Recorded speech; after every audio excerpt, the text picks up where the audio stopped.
ஹalleluya. Good morning. நீங்க எங்க இருந்து பார்க்கிறீர்களோ, எந்த தேசத்திலிருந்து, எந்த பட்டணத்திலிருந்து, எந்த கிராமத்திலிருந்தோ என்பது நீங்க அப்பப்ப கமெண்ட் செக்ஷன்ல பதிவிடுங்க, அல்லது வாட்ஸ்அப்ல நீங்க தெரியப்படுத்துங்க. எவ்வளவு நீங்கள் ஆசீர்வதிக்கப்படுகிறீங்களோ, எங்கெங்கிருந்து கேட்டு நீங்க ஆசீர்வதிக்கப்படுகிறீர்களோ, நாங்கள் அறியும் போது இன்னும் அதிக பாரத்தோடு, உற்சாகத்தோடு இந்த ஊழியத்தை தொடர நீங்க உதவி செய்தவர்களாக இருப்பீர்கள். வாங்க ஒரு சிறிய ஜெபம். பரிசுத்தரே, உமக்கு நன்றி ஆண்டவரே, இன்னொரு வாய்ப்பை தந்திருக்கிறீர். இன்னொரு முறையப்பா, எங்கள் வாழ்க்கையில இருக்கிற குடிநரிகளை, பாவங்களை நாங்கள் கண்டுபிடித்த அவைகளை விட்டு விடுவதற்கு உம்முடைய ரத்தத்திலே கழுவப்பட்டு பரிசுத்தமாவதற்கு உதவி செய்யுங்க.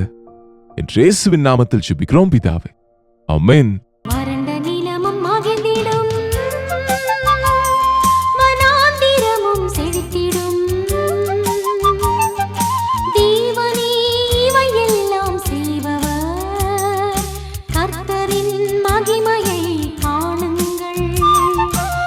தேவனுக்கு ஸ்தோத்திரம். இன்றைக்கு வெள்ளிக்கிழமை உபவாச ஜெபம் இருக்கிறது. நாம திங்கள்கிழமை முதல் திங்கள், செவ்வாய், புதன், வியாழன், வெள்ளி என்று 5 நாட்களாக சிக்கல்களில் வைக்கும் 7 பாவங்களை குறித்து நாம கற்றுக்கொண்டு இருக்கிறோம், எச்சரிக்கப்பட்டு கொண்டிருக்கிறோம். பெருமை, பொறாமை, கோபம், பெருந்தீனி, சோம்பேறித்தனம், அசுத்தம், காம விகாரம் என்பவர்களை பார்த்தோம். என்னங்க, இன்றைக்கு இன்னொரு பாவம், பாவமாக காணப்படாத பாவம், பொருளாசை. பொருளாசை எல்லா தீமைக்கும் வேறா இருக்கிறது. நாம நினைப்போம், பணம் சம்பாதிப்பது கூட பாவமா? பணம் சம்பாதிக்க வேண்டாம் என்று சொல்லவில்லை. உங்கள் உழைப்பின் பலனை கர்த்தர் ஆசீர்வதிப்பார். உழைத்து சம்பாதிங்க. நியாயமான வியாபாரம் செய்வதில் தவறொன்றும் இல்லை. ஆனால் அநியாயமான வியாபாரம், தவறான வியாபாரம், பாவத்தின் வழியாக சம்பாதிக்கிற பணம், அது உங்களுக்கு ஆசீர்வாதமாய் அல்ல, சாபமாய் மாறிவிடும். லஞ்சம் வாங்குகிறவர்கள் வீடு எரித்து போடப்படும் என்று வேதம் சொல்கிறது. லஞ்சங்கள், ஏமாற்றுதல்கள், சிறியவர் முதல் பெரியவர் வரை எந்த உதவி செய்தாலும் எனக்கு என்ன கிடைக்கும் என்று அதற்கு பலவித பெயர்களை வைத்துக் கொண்டு எங்களுக்கு மாமூல் என்று, எங்களுக்கு எங்க கமிஷன் என்று என்னென்னமோ வைக்கிறார்களே தவிர, அநியாயமாக பணத்தை சம்பாதிப்பதற்கு பிரயாசப்படுகிறவர்கள் அவங்க மனசாட்சியை கெடுத்துக் கொள்கிறார்கள். பண ஆசை எல்லா தீமைக்கும் வேறா இருக்கிறது. பாருங்க, தீமோத்தேயுக்கு எழுதிய 1 நிருபம் 6வது அதிகாரம் 9ஆம் வசனத்திலிருந்து வாசிக்கிறோம் பாருங்க. ஐஸ்வர்யவான்களாக விரும்புகிறவர்கள் சோதனையிலும் கண்ணியிலும் மனுஷரை கேட்டிலும் அழிவிலும் அமிழ்த்துகிற மதிகேடும் சேதமுமான பலவித இச்சைகளில் விழுகிறார்கள். ஏனென்றால் பண ஆசை எல்லா தீமைக்கும் வேறா இருக்கிறது.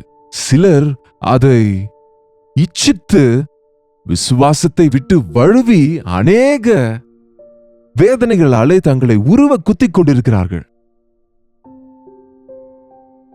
பணம் தவறல்ல, ஆனால் பண ஆசை, அது 5 ரூபாய்க்காக இருக்கட்டும், அல்லது 50 ரூபாய்க்காக இருக்கட்டும், 5 கோடிக்காக இருக்கட்டும், அந்த ஆசை. பணத்தை நேசிக்கிறவன் தேவனை நேசிக்க முடியாது. எவனும் உலக பொருளுக்கும் தேவனுக்கும் ஊழியம் செய்யக்கூடாது என்றார்.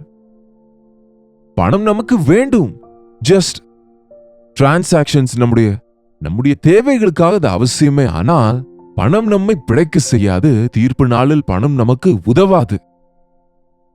பணம் சம்பாதிக்க வேண்டும் என்று வாஞ்சித்து இரவும் பகலும் வேலை செய்து கொண்டு பணம் சம்பாதிக்க தூங்காமல், நல்ல ஓய்வில்லாமல், குடும்பத்தோடு நேரம் செலவழிக்காமல் எத்தனையோ கோடிகள் சம்பாதித்தோம் என்று நினைத்து குடும்பத்தை இழந்து போகிறார்கள். கடைசிக்கு அவங்க வாழ்க்கையும் இழந்து போகிறார்கள். அளவோடு இருப்பது பெரிய பாக்கியம் என்று நேற்று கற்றுக்கொண்டோம் இல்லையா? நாம் சாப்பிடுகிற விஷயத்துல, நம்ம சம்பாதிக்கிற விஷயத்தில் அதிகமாய் சம்பாதித்து குறைவாய் அனுபவிப்பதை விட சம்பாதித்துக் கொள்ளுவதை நிம்மதியா சந்தோஷமாய் பயன்படுத்தும் போது தானே உன் கையின் பிரயாசத்தை நீ சாப்பிடுவாய் என்றார் ஆண்டவர்.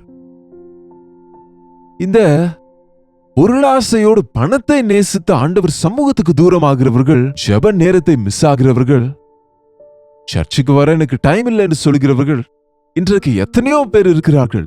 தேவனுக்கு கொடுக்க வேண்டிய இடத்தை பணத்துக்கு தரும்போது அது நம்மை திருப்தியாக்காது. அது மாத்திரமல்ல, நம்முடைய ஆவிக்குரிய வாழ்க்கைக்கு நஷ்டத்தை உண்டாக்குகிறது. வட்டிக்கு கொடுப்பதும், லஞ்சங்கள் வாங்குவதும், சீட்டுக்கட்டு ஆடுவதும், சூதாட்டம் ஆடுவதும், இதெல்லாம் தவறான வழிகளிலே பணத்தை சம்பாதிக்கலாம் என்று நினைக்கிறவர்கள். நீங்க எங்கேயாவது உலகத்தில் எப்பயாவது சூதாட்டம் ஆடி ஒருவன் கோடீஸ்வரன் ஆனான் என்று கேள்விப்பட்டிருக்கிறீங்களா? சூதாட்டம் ஆடி இவ்வளவு பெரிய மாளிகை கட்டினான் என்று எப்பயாவது கேள்விப்பட்டிருக்கிறீங்களா? அந்த கோடீஸ்வரன் சூதாட்டத்துக்கு அடிமையாகி இன்றைக்கு பிச்சை எடுக்கிறான் என்று சொல்கிறவர்களை எத்தனையோ பேரை நம்ம பார்க்கின்றோம். பண ஆசை தீமைக்கு, எல்லாவித தீமைக்கும் வேறா இருக்கிறது. தேவன் தருவது கொஞ்சமா இருந்தாலும் அது ஆசீர்வதிக்கப்பட்டால் போதுவதல்ல, மீதமும் இருக்கும். தவறான வழியில வருவது எவ்வளவாக இருந்தாலும் அது உங்களுக்கு திருப்தியை தராது. அது மாத்திரமல்ல, உங்க ஆரோக்கியத்தை கெடுத்தே விடும். அநேகர் இரவும் பகலும் சாப்பிடாம கொள்ளாம கஷ்டப்பட்டு சம்பாதிக்கிற பணம் எல்லாம் வியாதியஸ்தராகும் போது ஹாஸ்பிட்டலுக்கு செலவழித்து விடுகிறார்கள், மருந்துகளுக்கே செலவழித்து விடுகிறாங்கல்ல. தேவன் ஆசீர்வதித்தால் அது நிஜமான ஆசீர்வாதம். பண ஆசை என்பது ரொம்ப சட்டலா வாழ்க்கைக்குள்ள வந்துவிடும். பணத்தை நேசிக்கிற மனது அதற்காக உறவுகளை அறுத்துக் கொள்கிறார்கள். அண்ணன் தம்பிகள் சத்துருக்களாகிறார்கள். கணவன் மனைவி இடையே சண்டைகளுக்கு காரணமாகிறது. பெற்றோருக்கும் பிள்ளைகளுக்கும் நடுவே பிரச்சனைகளை உண்டாக்குகிறதா இருக்கிறது. ஒருவரை ஒருவர் கொள்ளுவதற்கும் ஒருவர் ஏமாற்றவும் தீங்கு செய்வதற்கும் பணமே காரணம். அதனாலதான் பணம் நமக்கு அவசியமா இருந்தாலும் பணத்தை தெய்வமாக்க வேண்டாம்.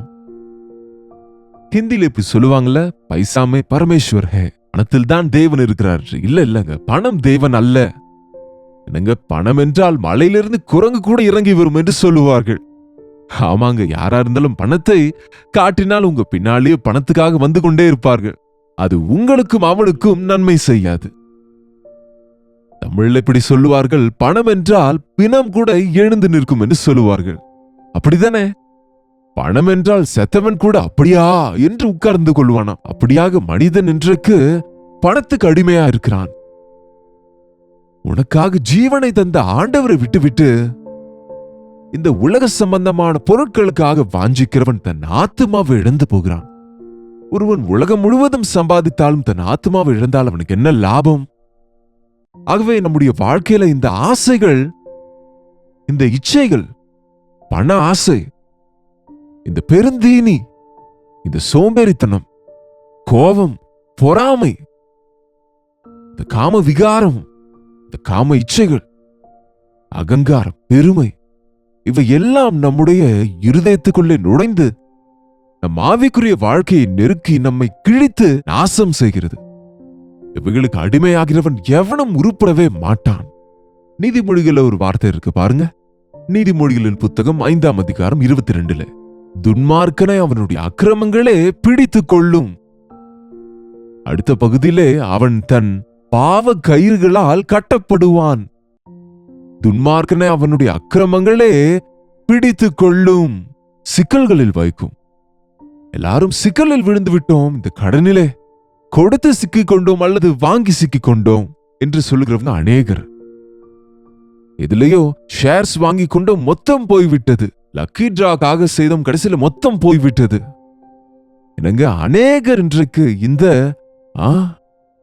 சூதாட்டம் ஆடுவதால பெட்டிங்ஸ் இன்றைக்கு ஆன்லைன் பெட்டிங்ஸ்ல இன்றைக்கு சாஃப்ட்வேர் இன்ஜினியர்ஸ் எல்லாம் எப்பொழுதும் கம்ப்யூட்டர் முன்பு இருப்பதால் டியூட்டி டைம்ல கூட அவர்கள் ஒர்க் செய்வதற்கு பதில் அதிலே ஏதோ பெட்டிங் செய்து கொண்டு லட்சக்கணக்கில் கடனாளிகளாய் ஆனவர்கள் இருக்கிறார்கள்.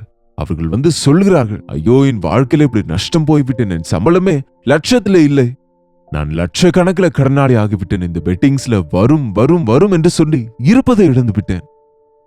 பொருளாசை துக்கத்துக்கு வழி என்பது போல துன்மார்க்கனை அவனுடைய அக்கிரமங்களே பிடித்து கொள்ளும். அவன் தன் பாவ கயிறுகளாலே கட்டப்பட்டவனாக இருக்கின்றான். குடிப்பழக்கத்தை என்னால விட்டுவிட முடியவில்லை. இந்த கெட்ட பழக்கங்கள்ல இருந்து எனக்கு விடுதலை இல்லாமல் இருக்கிறேன். என்ன செய்ய சொல்றீங்க? கோவப்பட வேண்டாம் என்று நினைக்கிறேன், என்னால முடியவில்லை. கோபம் வரும்போது என் வாயிலிருந்து கெட்ட வார்த்தைகளும் வந்து விடுகிறது. மிருகத்தைப் போல மாறுகிறேன், என் பிள்ளைகளை அடிக்கிறேன், என் மனைவியை கூட அடித்து விடுகின்றேன், என்னுடைய பொருட்களை உடைத்து விடுகிறேன், நான் கஷ்டப்பட்டு சம்பாதித்த அனைத்தையும் கூட நாசம் செய்கிறேன், என் கைகளால செய்கிறேன், என்னுடைய ஒரு நிமிஷ கோபத்தாலே. கோபம் பாவமே. பொறாமைனாலே இன்றைக்கு அநேகர் வியாதியஸ்தரா இருக்கிறார்கள். சாப்பிடுவது ஜீரணமாகிறது இல்லை, ஹெட்டேக் வருகிறது என்றால் யாரு குறித்த யோசிக்கிறீர்கள்? அதனாலதான் உங்க சரீரத்துல பிரச்சனைகள் உண்டாகிறது. பெருமை என்பது விழுவதற்கு காரணம். சோம்பேறித்தனத்தினால் எப்பொழுதும் கந்தை துணையில் தான் இருப்பாய். சோம்பேறியின் வீடு எப்பொழுதும் ஒழுவிக்கொண்டே இருக்குமாம். அவன் சரி செய்ய மாட்டான், ஒழுங்குபடுத்த மாட்டான் எதையும். சோம்பேறி தரித்திரனாவான் என்று வேதம் சொல்லுது. சோம்பேறி தூங்கிக் கொண்டே இருப்பான். போஜன பிரியர்கள் வியாதிகளுக்கு ஆளாகி இன்றைக்கு பாருங்க, சாப்பாடு கிடைக்காமல் சாகிறவர்களை விட சாப்பாடு அதிகமாக சாகிறவர்கள் உலகத்தில் அதிகமா இருக்கிறார்கள். உணவு இல்லாததினால் வரும் வியாதிகளை விட உணவு அதிகமாகி விடுவதனால் வருகிற வியாதிகள் அதிகம் என்று மறுபடியும் அதற்கு மருந்துகள் எடுக்கிறார்கள் என்று எக்ஸ்பர்ட் சொல்லுகிறார்கள். வயிறு நிறைய சாப்பிட்டு கண் நிறைய தூங்கினால் சாலமோன் சொல்கிறார், பார்க்க அருமையானது விரும்பத்தக்கது ஏதாவது உண்டு என்றால் அது வயிறு நிறைய உண்டு கண் நிறைய தூங்குவதே என்று மகா ஞானியே சொல்கிறார். எல்லாவித முயற்சிகளும் செய்து எல்லா பணத்தையும் சம்பாதித்து எல்லா ஐஸ்வர்யத்தையும் பெற்று எல்லா விதத்திலும் எல்லா முயற்சிகளும் செய்த பிறகு உண்மையான சந்தோஷம் திருப்தி எங்கிருக்கிறது என்றால், பசி எடுக்கும் போது அந்த நேரத்துல கொஞ்சம் சுட சுட அந்த சாப்பாட்டை சாப்பிட்டால் கண் நிறைய தூங்கினா போதும். இன்றைக்கு சாப்பிட நிறைய இருக்கு, சாப்பிட முடியாது. தூங்குவதற்கு ஏசி ரூம்ஸ், நல்ல டபுள் காட்ஸ், நல்ல ஃபோம்ல பெட்ஸ், எல்லா வசதிகளோடும் கூடிய பெட்ரூம்ஸ் இருக்கிறது. ஆனால் ப்ராப்ளம் என்னவென்றால் தூக்கம் வராது. அப்புறம் எந்த பிராந்தியோ விஸ்கியோ தூக்க மாத்திரையோ போட்டுக்கொள்ள வேண்டும் என்று சொல்லுகிறார்கள். காரணம், நீ தேவனுக்குள் திருப்தி அடைய வேண்டும் தவிர இந்த உலக பொருள்களோ ஆகார பதார்த்தங்களோ, இந்த உலகத்திலே நீ எவ்வளவு போராடி சம்பாதிக்கிற சொத்து ஆஸ்திகளாலே உனக்கு நிம்மதி கிடைக்காது. உன் மனதுக்கு எது நல்லதோ, உன் வாழ்க்கைக்கு எது அவசியமானதோ, இம்மையிலும் மறுமையிலும் கிடைக்கும் நன்மைகளை பெற்றுக்கொள்ள நாம் எப்படியாக தேவனிடத்தில் பயபக்தியோடு வாழ வேண்டும் என்பதை உணர்ந்து கொள்ள வேண்டும். துன்மார்க்கனுடைய பாவங்கள் அவனை பிடித்துக் கொள்ளும். அவர்கள் பாவ கயிறுகள் அவர்களை கட்டி போட்டுவிடும். மாம்ச கிரியைகளுக்கு இடம் கொடுத்தால் இப்படிப்பட்ட மோசமான நிலைக்கு நம்ம இறங்கி போய்விடுவோம். நீங்க கடந்த 5 நாட்களாய் கேட்கின்ற இந்த ஒவ்வொரு விஷயத்தையும் வேண்டுமென்றால் திரும்ப திரும்ப கேட்டு, என் இருதயத்துல இந்த பெருமை இருக்கிறதா, இந்த பொறாமை இருக்கிறதா, இந்த கோபம் இருக்கிறதா, என் இருதயத்திலே நான் அலட்சியத்துக்கு இடம் தருகிறேனா, சோம்பேறித்தனத்துக்கு இடம் தருகிறேனா, விருந்தினியா போஜன பிரியனா இருக்கிறேனா, மாம்ச இச்சைகளுக்கு அசுத்தத்துக்கு காம விகாரத்துக்கு நான் இடம் கொடுக்கின்றேனா, தேவனை நேசிப்பதற்கு பதிலாக பணத்தையும் உலகத்தையும் நேசிக்கிறேனா என்று பரீட்சித்து பாருங்கள். மனம் திரும்புங்கள். இதெல்லாம் மாம்சத்தின் கிரியைகள். பாருங்க, கலாத்தியருக்கு எழுதிய நிருபம் 5ஆம் அதிகாரம், கலாத்தியருக்கு எழுதிய நிருபம் 5வது அதிகாரம். நீங்க இந்த வசனங்களை வாசித்து இவைகளை உங்கள் இருதயத்துல வைத்துக் கொண்டு உங்கள் வாழ்க்கையை சரி செய்து கொள்ளுங்க. மாம்சத்தின் கிரியைகள் வெளியரங்கமா இருக்கின்றன. அவை யாவன: விபச்சாரம், வேசித்தனம், அசுத்தம், காம விகாரம், விக்கிரக ஆராதனை, பில்லி சூன்யம், பகைகள், விரோதங்கள், வைராகியங்கள், கோபங்கள், சண்டைகள், பிரிவினைகள், மார்க்கபேதங்கள், பொறாமைகள், கொலைகள், வெறிகள், களியாட்டுகள் முதலானவைகளை. இப்படிப்பட்டவைகளை செய்கிறவர்கள் தேவனுடைய ராஜ்யத்தை சுதந்திரிப்பதில்லை என்று உங்களுக்கு முன்னமே சொன்னேன். மிக முக்கியமாக, இப்படிப்பட்டவைகளை செய்கிறவர்கள் தேவனுடைய ராஜ்யத்துக்கு போக முடியாது, தேவ ராஜ்யத்தை சுதந்திரிக்க முடியாது என்று ஆண்டவர் சொல்லுகின்றார். ஆனால் ஆவியின் கனியோ அன்பு, சந்தோஷம், சமாதானம், நீடிய பொறுமை, தயவு, நற்குணம், விசுவாசம், சாந்தம், இச்சையடக்கம். இந்த அன்பு, சந்தோஷம், சமாதானம், நீடிய பொறுமை, தயவு, நற்குணம், விசுவாசம், சாந்தம், இச்சையடக்கம் என்கிற ஆவியின் கனிகள் நமக்குள் வராமல் இருக்க காரணம், இந்த குடிநெறிகள், இந்த சின்ன பாவங்கள் நம்மை கோபத்தினாலே உங்கள் அன்பு என்னும் கனியை கொடுக்க முடியாமல், பொறாமையினாலே அன்பை நீங்கள் காண்பிக்க முடியாமல், நீங்கள் அன்பின் கனியை கொடுக்க முடியாமல், உண்மையிலே அன்பு இருக்கிறவன் பணத்தை நேசிக்க மாட்டான், தேவனை நேசிப்பான், பிறனை தன்னை போல நேசிப்பான்.